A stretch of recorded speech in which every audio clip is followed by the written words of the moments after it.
साथी आए हैं, उनके लिए यहाँ पर कुर्सियाँ लगा दे तो बड़ी मेहरबानी होगी। मैं गुजारिश कर रहा हूँ,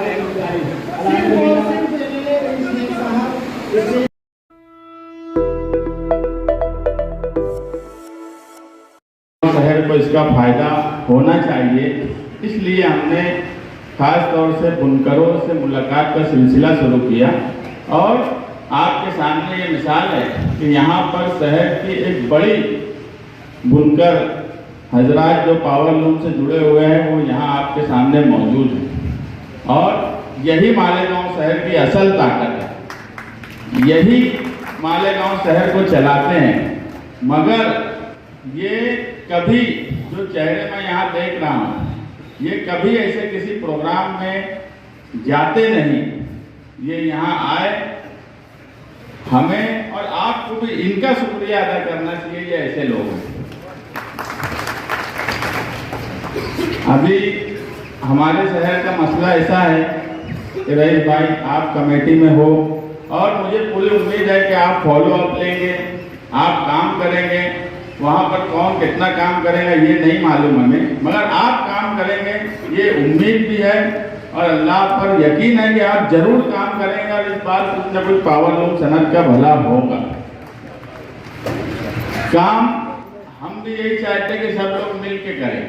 हमारे यहाँ ऐसा है कि जब बचपन में हम क्रिकेट खेला करते थे तो 12वां खिलाड़ी एक होता था जो ना प्रैक्टिस करता था ना दिलचस्पी लेता था।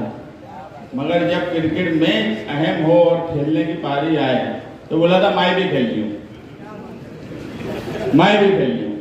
तो महल्ले के जो जिम्मेदार लोग थे जो यहाँ बैठे हैं, महल्ले के तो उनको बोलते थे कि समझा ना प्रैक्टिस है ना दिलचस्पी है, तो अब खेले की बात काहे कर रहे हैं। मगर वो बोला था कि मैं खेल लूँ, हर हाल में खेल लूँ, भले तुम मैच हार जाओ, खेल मैं नहीं खेल लूँ तो खेल बढ़ा देंगे। ये गैर मुनासिब बात है, ये अच्छी बात नहीं है। जब पावर लूम सनत का सवाल हो, जब मिल्लत का सवाल हो, उस वक्त इस तरह की हरकत बिल्कुल गैर मुनासिब है। मालेगांव शहर के लोग देख रहे हैं किस तरह का छछन किया जा रहा है, ये बिल्कुल अच्छी बात मैं नहीं मानता। ये हमारे खिलाफ नहीं हो रहा, ये बुनकर बिरादरी के खिलाफ हो रहा, ये पावर लूम सनत के खिलाफ हो रहा। कि अगर तुमको इतना ही खेलना आ रहा होता तो तुम असेंबली में बोले होते। जिस वक्त ये लक्ष्य विधि लगी उस वक्त तुम असेंबली में हाजिर नहीं थे। आपको 19 तारीख का नोटिफिकेशन, आप 20 तारीख क्यों बोलते हो कि 20 तारीख को उस पर क्वेश्चन लगा, 13 दिसंबर को रईस शेख साहब वहां बोल रहे थे, आपको तारीख तक नहीं पता है। तो मेरी आपसे हाथ जोड़ के गुजारिश है कि आप साथ में काम करिए, बहुत अच्छी बात है। रईस शेख जैसा स्टूडियस एमएलए आपके साथ है, लेकिन कोई ना कोई मसलहत हो गई और गलत को गलत मानो। जब तुम सवाल करना बंद कर दोगे तो तुम्हारे ऊपर नाअहल लोग आयत करे जाएंगे, जिस तरह अभी आयत है। हर आदमी की एक अलग अलग फैकल्टी होती है। तुम डॉक्टर से वकालत नहीं करवा सकते, वकालत करने वाले से डॉक्टरी नहीं करा सकते। इसलिए हर शोबे में इंसाफ उसके काम और उसके काम आने वाले तरीके से ही लेना चाहिए। यहाँ पावर लूम के ताल्लुक से बहुत सारी बातें हुई, टेक्निकल बातें। कुछ बातें जो मेरी समझ में आई, लोगों से मशवरे के बाद कई लोगों के पास मैं गई भी थी दावत देने के लिए।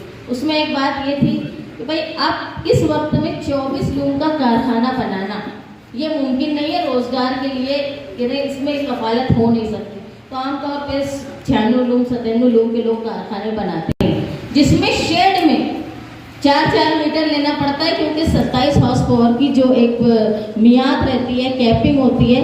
इसमें इस मियाद में मैं आप लोगों से रिक्वेस्ट करती हूँ कि जो 27 हॉर्स पावर की जो एक मियाद तय है, कैपिंग तय, उसमें इजाफा होना चाहिए।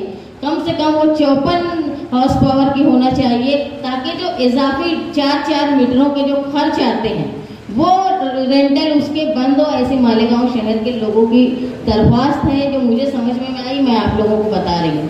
एक बात ये, दूसरा ये कि जो प्लेन पावर लूम है उसको खरीदने के लिए, प्लेन पावर लूम को खरीदने के लिए हुकूमत बिना सूदी कर्ज जो है वो नौजवानों को रोजगार करने के लिए दे, ऐसी मांग भी एक बड़ी है। हुई तो मैं भिवंडी के बाद मालेगांव को ज़रूर याद रखूँगा।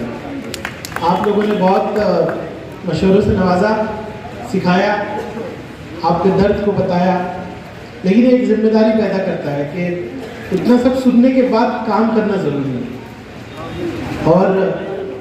और बेहतर तरीके से असेंबली में आपकी आवाज़ उठाएंगे और शिद्दत से उठाएंगे और सरकार से और शिद्दत से लड़ेंगे। लेकिन मैं बहुत उम्मीद रखता हूँ, कुछ खामियां हम में भी हैं, हमारे तरीके में भी है। मैंने बहुत कौमें देखी हैं जो अपनी अपनी सनदों के लिए लड़ती हैं, कहीं कभी हम में भी, कहीं हमारे अंदाज में भी। हमको भी थोड़ा बदलना होगा। आज डिजिटल ज़माना है, हमको भी मॉडर्न होना पड़ेगा। लोगों ने सब्सिडी की बात कही, मैं ट्रेनिंग की बात करता हूँ। लोगों ने सब्सिडी की बात की, मैं ट्रेनिंग इंस्टीट्यूट की बात करता हूँ, अच्छे लैब की बात करता हूँ। मैंने असेंबली में एक वादा किया था भिवंडी के बिहाफ पे कि अगर सरकार ने हाथ थामा हमारा तो हम चाइना को पीछे कर देंगे। अब मैं कहता हूँ कि अगर सरकार ने हाथ थामा तो मालेगांव भिवंडी मिल के चाइना को पीछे करेंगे। सूरत में हमारा बिजनेस जा रहा है, केंद्र सरकार हमारे खिलाफ है। वो लोग चाहते हैं कि महाराष्ट्र पीछे हो, हमारे मराठी भाई समझ नहीं पा रहे। लेकिन इन्हीं हालात में हमको लड़ते रहना है, हमारे आने वाली नस्लों के लिए लड़ना है, क्योंकि हम हमारे कारोबार को, जैसे बहन ने बहुत अच्छी बात कही, ये कारोबार नहीं, ये हमारे रूह से जुड़ा हुआ है, ये कारोबार रूह से जुड़ा हुआ है। मैं भी एक बैकवर्ड जमात से आता हूँ। हमारा कारोबार था कि हम पत्थर से लोहा निकालते थे, हमारे लोगों ने उसकी हिफाजत नहीं की। अभी इंडस्ट्रियलाइजेशन आ गया है, लेकिन पावर लूम इंडस्ट्री के साथ इंसाफ होगा इंशाल्लाह। हम सब मिलके जनाब अबू आसिम आज़मी साहब की क़यादत में लड़ाई लड़ेंगे। अब 2 और साथी मुझे मिल गए, इतने सारे साथी मिल गए। कोई सियासत नहीं, जो हमसे जुड़ना चाहे सबको जुड़ना चाहिए। सब अपने अपने सतह पे काम करते हैं, मुझे मालूम है, लेकिन हाँ, शिद्दत से जो काम हम लोग कर रहे हैं आज, वो असेंबली में दिखाई दे रहे हैं। बहुत अच्छे मशवरे, बहुत अच्छे तरीके से आप लोगों ने मुझे सिखाया। भिवंडी में हमारी 8 तारीख को मीटिंग है।